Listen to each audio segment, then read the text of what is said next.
Hello guys, welcome back to my channel. Good morning বন্ধুরা, সবাই কেমন আছো? আশা করি সবাই খুব খুব ভালো আছো। তো আমরাও ভালো আছি। তো সকাল সকাল চলে আসলাম আবারও ব্লগটা নিয়ে তোমাদের জন্য। তোমরা আমার এই ব্লগটা দেখতে থাকো আর প্লিজ সবাই একটুখানি আমাকে হেল্প করো, সাপোর্ট করো। তো যাই হোক, সকালবেলা চলে আসলাম। তো বরের জন্য আজকে সকালে গরম গরম ভাত করেছি, আলু সিদ্ধ আর হচ্ছে ঘি। এই ঘিটা আসে মালদা থেকে, মানে হচ্ছে উত্তর দিনাজপুর কালিয়াগঞ্জ থেকে, একদম খাঁটি গাওয়া ঘি। শীতকাল পড়েছে তবুও দেখুন ঘিটা কিন্তু জমেনি, এখনও ওরকমই আছে। আর ওর জন্য বেগুন ভাজা করেছি। তো সকালবেলা ও এটা খেয়ে বের হবে, আর ভাবলাম যে আর একটুখানি কিছু রান্না করব আজকে। ওই থাকছে পোস্ত, পোস্ত এখানে ভিজিয়ে দিলাম। তো আলু পোস্ত হবে আর বিউলির ডাল আর হচ্ছে ডিমের ঝোল হবে। তো এটা দুপুরবেলায় রান্না করে রেখে দিই, কারণ আজকে দিদি আসবে না। তো এখানে ডিমও আমি বের করে নিয়েছি। তো এখানে ডিমও সিদ্ধ করব, কারণ দুবেলার জন্য ডিম রান্না করব। তো হচ্ছে দিদির আজকে বাচ্চাটাকে ডাক্তার দেখাতে যাবে। তো সকাল সকাল তো বলছে আমি আজকে আসতে পারবো না। তো ভাবলাম যে না, রান্নাটা তাহলে আমি এখনই করে রাখি। তো এখানে প্রেশার কুকারে বিউলির ডাল 2 কাপের মতো নিয়েছি, আর 2টো কাঁচা লঙ্কা আর একটুখানি হলুদ গুঁড়ো দিয়ে দিয়েছি। তার সঙ্গে কিন্তু আমি একটু সর্ষের তেলও দিয়ে দেবো। তো আলুগুলোকে ভালো করে কেটে ধুয়ে ধায়ে ঝুড়িতে ঝুড়তে দিয়েছি।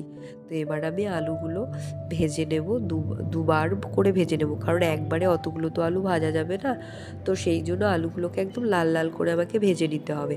আর এই যে আমার এখানে ডাল ফুটছে, তো ফেনাটাকে এরম করে ফেলে দেবো। তো ভালো করে ডালটা কিন্তু ধুয়ে রেখেছি, তবুও একটু একটু ফেনা ওঠে। তো আলু পোস্ত প্রায় হয়ে গেল। তো এখানে নামিয়ে নিয়েছি। একদম ঝুরঝুরা আলু পোস্ত খায় আমার শ্বশুর বাড়িতে। তো ঝুরঝুরা আলু পোস্ত খেতে কিন্তু ভালোই লাগে। তো অনেকে মাখো মাখোটা খায়, তো মাখো মাখোটা এরা পছন্দ করে না। তো ভিজিয়ে রেখেছিলাম আমি আগেই পোস্তটা। তো সেটা এখন আমি মিক্সার মেশিনে দিয়ে দেবো, আর 3টে কাঁচা লঙ্কা দিয়েছি। তো ওর সঙ্গে ভালো করে পেস্ট হবে, একদম খুব পেস্ট করবো না, একটু দানা দানা ভাব না থাকলে ঝুরঝুরা পোস্তটা হবে না। তো আমি তেলের মধ্যে পোস্তটাকে হালকা নেড়ে চেড়ে এবার আলুটাকে দিয়ে দিয়েছি। তো স্বাদ মতো তো নুনটা দেবো, কারণ আমি আগে থেকে নুনটা দিইনি। কারণ আগে থেকে নুনটা দিলে না, দেখেছি আলুটা আমেজ হয়ে যায়। তো পরে নুনটা দিলে বেশ একদম ঝুরঝুরা ভাব থাকে। তো একটুখানি আলু তো এমনিতেই মিষ্টি, আমার শাশুড়ি মার আবার মিষ্টি না খেলে হয় না। ওনার আবার গাদা গাদা বস্তা বস্তা মিষ্টি দিতে হয়। তো সেই জন্য কী করলাম, একটুখানি চিনিও দিয়ে দিলাম। শাশুড়ি মা বলে যে মিষ্টি না দিলে আবার তরকারিতে আবার স্বাদ হয় নাকি। ঝাল, নুন, মিষ্টি সব কিছু পরিমাণ মতো দিতে হয়, তবেই না রান্না। আর ডাল ফোড়নে যদি তোমার গন্ধই না বেরোলো, সে আবার কিসের রাঁধুনি। তো তাই হোক, এভাবেই তো শিখেছি নাকি। আসছে আর আলু ভাজা খাচ্ছে, খেয়ে খেয়ে যাচ্ছে। বড়টা বসে বসে এখানে টিভি দেখছে, দেখো কি অবস্থা। সিনেমা দেখছে। এই যে। এটা মুখে দিচ্ছে।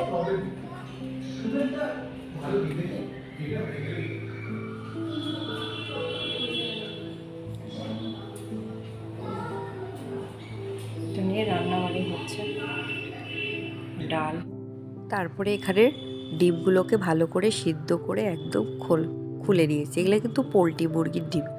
একদম ডিমগুলোকে নুন হলুদ ভালো করে মেখে একটু লঙ্কার গুঁড়ো দিলেও না আরও লাল লাল হয়।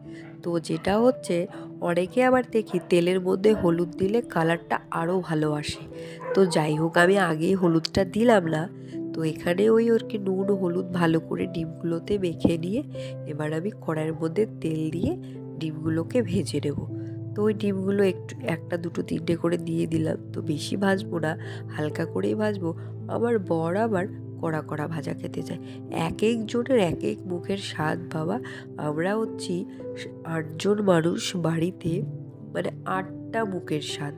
তো হচ্ছে এখন আমার ডিমগুলো ফ্রাই হয়ে গেছে। তো ডিমগুলো এবার আমি নামিয়ে নিলাম। ডিমগুলো নামিয়ে নেওয়ার পর আলু এরকম গোটা গোটা করে দিয়েছি। নতুন আলু, নতুন আলুগুলোর এখন কিন্তু স্বাদ ভালোই লাগে খেতে। তো আলুগুলোকেও লাল লাল করে ভেজে নিলাম। তো এবার ওই এলাচ, শুকনো লঙ্কা, লবঙ্গ, দারচিনি, তো সেগুলো আর কি ফোড়ন দেবো। ফোড়ন দিয়ে ওই আদা রসুন টমেটো কাঁচা লঙ্কা সব কিছু পেস্ট করে রেখে দিয়েছি। তো রেখে দিয়েছি, এবার কি করবো, ওই পেস্টটা দিয়ে দেবো আর কি। তো দিয়ে ভালো করে নেড়ে চেড়ে ওই স্বাদ মতো নুন দেবো, হলুদ গুঁড়ো, জিরে গুঁড়ো, ধনে গুঁড়োটা ইউজ করবো না, একটু লঙ্কার গুঁড়ো দেবো। তো কাশ্মীরি লঙ্কার গুঁড়োটা দেবো না, জাস্ট একটু লঙ্কার গুঁড়ো খেতে চায় না, কিন্তু কালারটার জন্য লঙ্কার গুঁড়ো দেওয়া। লঙ্কার গুঁড়োতে ঝাল নেই, ঝালের কোনো বালাই নেই, কাঁচা লঙ্কা দিতে হয়। তো টমেটোটাও দিয়েছি। তারপরে স্বাদ মতো একটু চিনি দেবো কালারের জন্য। চিনিটা দিলে সত্যি টমেটোটার সঙ্গে দিলে কালার একটা অসাধারণ হয়। তো এবার ভালো করে ওই কষিয়ে নেব। তো শিল নোড়ায় না বেটে নিয়েছি আজকে, ওই মিক্সারে পেস্ট করিনি। মিক্সারের পেস্টটাতে রান্নাটা আমার অতটা পোষায় না, ভালো লাগে না, তো শিল নোড়ায় বেটে নিয়ে করেছি। তো আলুগুলোকে দিয়ে দিলাম। তারপরে এটাকে ভালো করে কি করব, এবার কষাবো। ওই গরম জল তো আমার থাকবেই বাবা, রান্নায় গরম জল না হলে হবে না। বেশ অনেক বকাবকি করে রান্না শিখে গেছি, তো জানি না কতটা। তো বাড়ির লোকে তো ভালোভাবেই খায়, খাওয়া দাওয়া করে। তো ডিমগুলোকেও ঢেলে দিলাম, ভালো করে এদিক ওদিক করে নাড়াচাড়া করে নেব।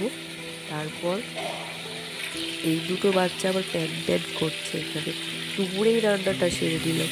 সন্ধ্যাবেলা না রান্না করতে করতে বড্ড দেরি হয়ে যায়। এ বলবে চা খাবো, মানে চায়ের হাঁড়ি তো চলছেই সারাক্ষণ, বিরক্ত লেগে যায়।